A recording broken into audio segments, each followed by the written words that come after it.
അതുപോലെ തന്നെ മഹാന്മാരായ അമ്പിയാക്കൾ ഔലിയാക്കളുടെ മഖ്ബറുകൾ മഹാന്മാരുടെ ബറക്കത്ത് തേടിയിട്ട് സന്ദർശിക്കൽ സ്ത്രീകൾക്ക് നല്ലതാണ്.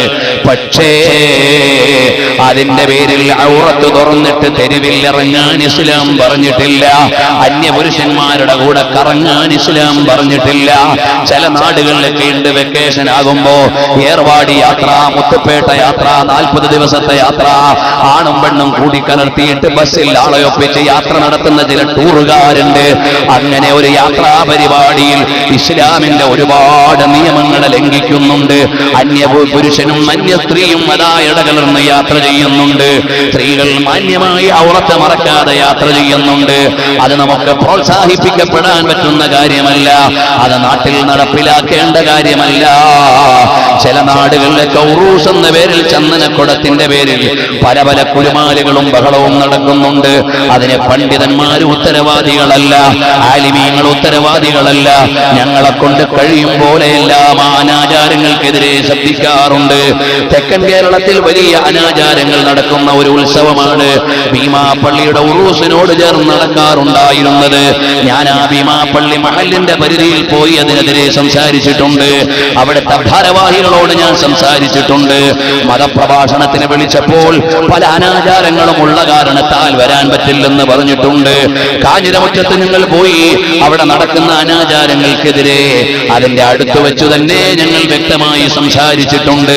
ഞങ്ങൾ പണ്ഡിതന്മാര് പറഞ്ഞ ദീൻ എടുത്തു പറയുന്ന മുതഅല്ലിമീങ്ങളാണ്.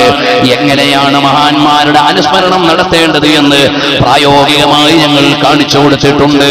അതുകൊണ്ട് തന്നെ സാധാരണക്കാരെ, ദീനിന്റെ ഒരു നിയമങ്ങളെയും നിങ്ങൾ ലംഘിക്കാൻ പാടില്ല.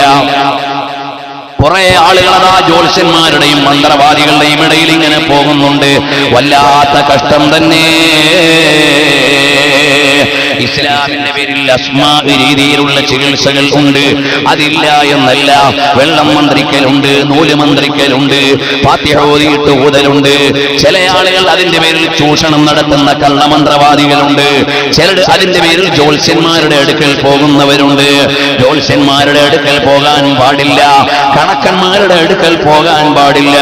അതേ സമയത്ത് അല്ലാഹുവിന്റെ അസ്മാഉകൾ ചൊല്ലിയിട്ട് നല്ല രീതിയിൽ അതാ മന്ത്രിക്കുന്നവരുണ്ട്, ചികിത്സിക്കുന്നവരുണ്ട്, ദീനിന്റെ ശിആറുകൾ പാലിക്കുന്നവരുണ്ട്.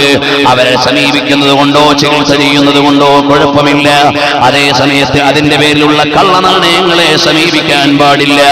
അല്ലാഹുവിന്റെ ദീൻ അതൊരു മേഖലയിലും ലംഘിച്ചുകൂടാ.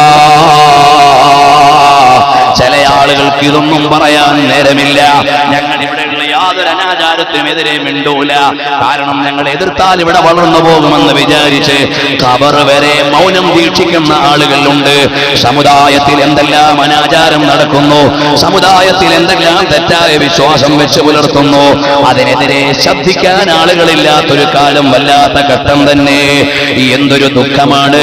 ഉത്തരവാദിത്തപ്പെട്ട ആലിമീങ്ങൾ ആ ദൗത്യം നിർവഹിക്കണം. ഉത്തരവാദിത്തപ്പെട്ട മഹല്ല് ഭാരവാഹികൾ ആ ദൗത്യം നിർവഹിക്കണം. ഓരോ നാട്ടിലുമുള്ള ജനങ്ങൾക്ക് ദീന് പറഞ്ഞു കൊടുക്കണം. അല്ലാതെ അവിടെ വരുന്ന അനാചാരങ്ങളുടെ മുമ്പിൽ മൗനം ദീക്ഷിക്കാൻ പാടില്ല. നമ്മളിത് പറയുന്നത് ഇവിടെ എന്തെങ്കിലും ഒരു സാമ്പത്തിക ലാഭത്തിന് വേണ്ടിയല്ല, നിങ്ങൾ എന്തെങ്കിലും സാമ്പത്തികമായി സഹായിക്കാനല്ല. ഞങ്ങളിവിടെ വേദിയൊരുക്കിയത്, ഞങ്ങളിത് പറയുന്നത് അല്ലാഹുവിന്റെ വജ്ഹിന് വേണ്ടിയാണ്.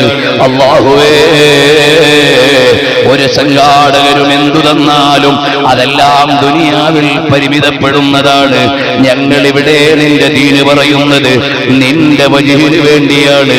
ആ ഒരു ഇഖ്ലാസ് ഞങ്ങൾക്ക് നൽകണേ റഹ്മാനേ. 4 കഥ പറഞ്ഞ് പാട്ടുപാടി സുഖിപ്പിച്ച് പോകാൻ അറിയായിട്ടല്ല. പക്ഷേ ജനങ്ങൾ ഹറാമ് ചെയ്യുമ്പോൾ അതിലേക്ക് പെടരുതേ എന്ന് പറയൽ മുതഅല്ലിമീങ്ങളുടെ ബാധ്യതയാണ്. നാട്ടിലുള്ള മുസ്ലിമീങ്ങളെ മുഴുവനും മുശ്രിക്കാക്കി തള്ളുമ്പോൾ അത് കടുത്ത തെറ്റാണെന്ന് തിരുത്തി പറഞ്ഞു കൊടുക്കൽ നമ്മുടെ ബാധ്യതയാണ്. അതേ സമയത്ത് ചില ആളുകൾ ചില നാടുകളിൽ വരുന്നുണ്ട്, ആരെയും വെറുപ്പിക്കണ്ടെന്ന് വിചാരിച്ചുകൊണ്ട് ഏത് ബാത്തില് കണ്ടാലും മിണ്ടാതിരിക്കുന്നവർ, ഏത് ബിദ്അത്ത് വന്നാലും കുലുങ്ങാതിരിക്കുന്നവർ, ഏത് തോന്നിവാസം കണ്ടാലും എതിർക്കാതിരിക്കുന്നവർ. വല്ലാത്ത ദുരന്തമല്ലേ. കല്യാണ വീടുകളിൽ എന്തെല്ലാം പേക്കൂത്തുകളാണ് റബ്ബേ നടക്കുന്നത്. എന്തേ ഇവിടെ ഉത്തരവാദിത്തപ്പെട്ടവർ മൗനം ദീക്ഷിക്കുന്നത്? വല്ലാത്ത കഷ്ടം തന്നെ. അതാ സിനിമയെ തോൽപ്പിക്കുന്ന വീഡിയോ സംവിധാനങ്ങളല്ലേ ഇന്ന് ഓഡിറ്റോറിയങ്ങളിൽ കല്യാണം നടത്തുമ്പോൾ ഈ സമുദായത്തിന്റെ രക്ഷിതാക്കൾ വെച്ചുകൊണ്ട് കൊണ്ടാടുന്നത്. കടുത്ത ഹറാമല്ലേ? പുതിയ പെണ്ണൊരുങ്ങുന്നതും പുതിയാപ്പള വന്ന് പാല് കൊടുക്കുന്നതും പുതിയ പെണ്ണിന്റെ ഉമ്മയിരുന്ന് ആടുന്നതും ടിവിയിലൂടെ ഓഡിറ്റോറിയത്തിന് മുമ്പിൽ കാണിച്ചിട്ട് അനാചാരത്തിന് കൂട്ടുനിൽക്കുന്ന ഉമറാക്കളെ, അത് വ്യാപകമാകുന്ന മിണ്ടാതിരിക്കുന്ന ഖതീബുമാരെ,